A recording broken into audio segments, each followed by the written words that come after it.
Hey, this is Daniel with Bronco Outfitters Off-Road, and I'm here with Northeast Bronco Nation with Dan and Jeremy. And so we're just going to kind of get to know them and their club out here and what they stand for and kind of like what they do out here. So first question, what areas do you guys cover? Oh, thanks for asking that. Good question. We are the largest private Bronco enthusiast club in the Northeast that covers New England, and then we expand into neighboring states, including New York, Pennsylvania, and New Jersey. We're about 4,000 members strong right now, and we really like to collaborate with other clubs to bring experiences within the Northeast region. Okay.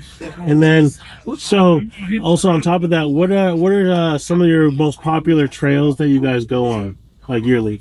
Yeah, so I'll let Jeremy take that. Jeremy is actually our trails director for Northeast Bronco Nation. He does a lot of the scouting and things like that. But Jeremy, why don't you lead everybody through the ins and outs of the trail systems that we use in the Northeast? Okay. So yeah, at Northeast Bronco Nation, we have a lot of trails access in New Hampshire and Vermont. We do a lot of cruises. One of our biggest is the Fall Foliage Run. We do that every year through the White Mountains.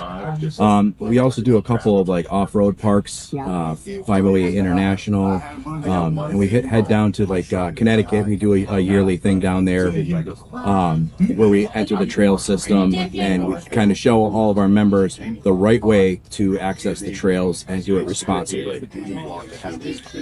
Yeah, just add a little bit more color onto that. So each state in New England has different rules and regulations. So for example, off-road trails in New Hampshire, they're called Class 6 trails. They're actually unimproved roads that were left over, like say by utility company, going in and creating, for telephone poles or telecommunications, things like that. You can use those. Those are legal byways, right? But only if your vehicle. And they're usually, the jurisdiction is usually within the town. Sometimes they're open, sometimes you can't find them easily. There's also a lot of private land, as Jeremy was saying. We partner with like clubs like Armor Ditch, which is a private terrain park up in New Hampshire. He mentioned 508. Vermont has a Class 4 trail system that we use, but again, it's, you have to know where to find them. And those are usually closed down in the wintertime for snowmobiles. So we have this massive mud season in New England. So basically, what is it, Jeremy, from like end of November after Thanksgiving until May 15th usually. Yeah, May 15th. June 1st, depending on the mud season. So you don't see us do much like in the wintertime. Yeah. But what we do in the wintertime, which is kind of unique, is we've got a lot of unique things in the New England area. We host a yearly fall foliage run up in the White Mountains of New Hampshire. We've heard people are jealous. I can tell you right now, the West Coast people are very jealous of that run. Okay, because you guys, all the photos you guys post every year, I'm like, oh man, like I want to get out there. Yeah, it is. Katie and Brad came up last year, so we were happy to host them. So they got a chance to do. We even did some night runs, which was kind of cool. Two other rides that are unique. Well, three other rides. We have Long Island Rhode Island mansion cruise right through Newport, Rhode Island, and this year we're actually thinking about doing Taylor Swift's house. I've been watching it in Rhode Island. Oh my gosh. But yeah, there's a lot of sightseeing there.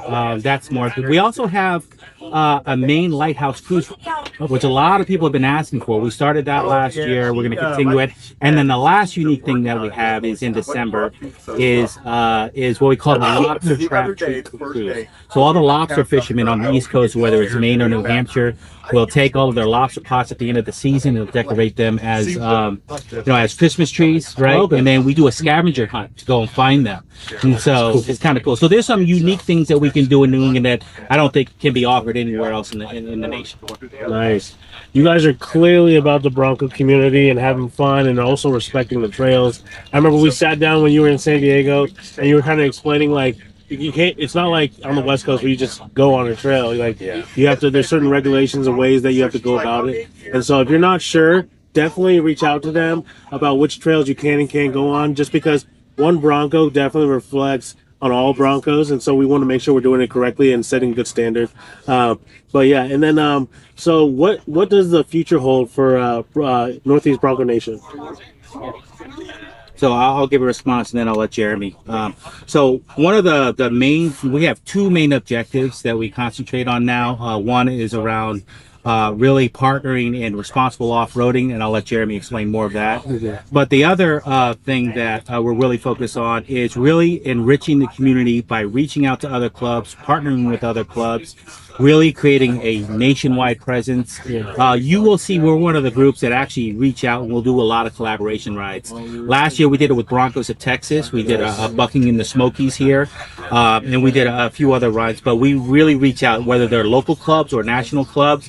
We really enjoy nurturing and building that community because we have, we are Bronco owners and we want experiences. That's why you have the Broncos. So we really support creating the community. We're going to continue to focus on that. We have a wide network of ambassadors to scale our club.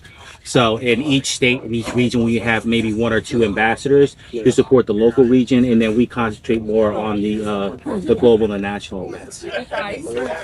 So to elaborate on what our goal and our mission is we've taken a club level membership with Tread Lightly, and we've also partnered with Exploring New Hampshire, which they are based in New Hampshire. They have permits, they have licensing, they're trained in off-road safety and recovery.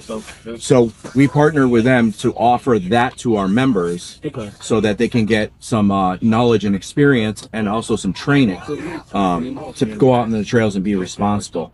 We really push the Tread Lightly mottos with our club, making sure that all of our members are out there doing the right things.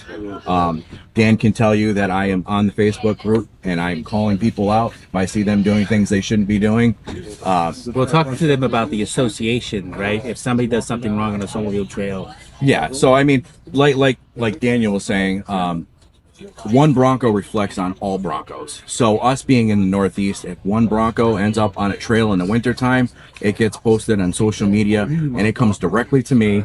And then we have to collaborate and talk to that, make sure that it's not one of our members and find out who that person is so we can educate them, because it only takes one person to close down a trail. And unfortunately, in the Northeast, it's a very delicate balance. It's not like the rest of the country where it's kind of, do the right things and these trails are accessible. In the Northeast, they're well-guarded secrets, and we try to keep them that way because once they get out, trail closures are generally permanent. Ooh, we don't like that. No, it's unfortunate. Yeah, and so we're super excited to go on. So Baja Designs and Bronco Outfitters Off-Road has partnered to sponsor you guys' trail run this evening, doing a night run. So we're super excited about that. It's going to be, I think there's a lot of people going. Yeah. And so I'm excited just to see all the types of Broncos. And even if you don't have lights on your Bronco, please come out. And still join us. There will be plenty of other Broncos that do, so you won't have to worry about that, okay? But thank you guys for your time. Yeah, well, just one thing about the night run. Oh, yeah. So the original route, we had to change up a bit because of some of the closures. Yeah. There was a Parsons Branch closure, and then there was also, we took the ride up to Wig Meadow, beautiful, by the way, and we found out that the gate was closed, and Jeremy had called the ranger, and basically station, it requires a special use permit. So we did have to modify the route. It's not necessarily going to be a night run because sunset is at like 8:08. Okay, yeah. So it's going to be a different route, but into the evening. But I'll let Jeremy just explain the route real quick. Yeah. So today we're going to do a lot of highway driving in the beginning. So we're going to do a lot of highway driving. We're going to take the Foothills Parkway west, and then we're going to link up with the Tail of the Dragon. We're going to do the whole Dragon.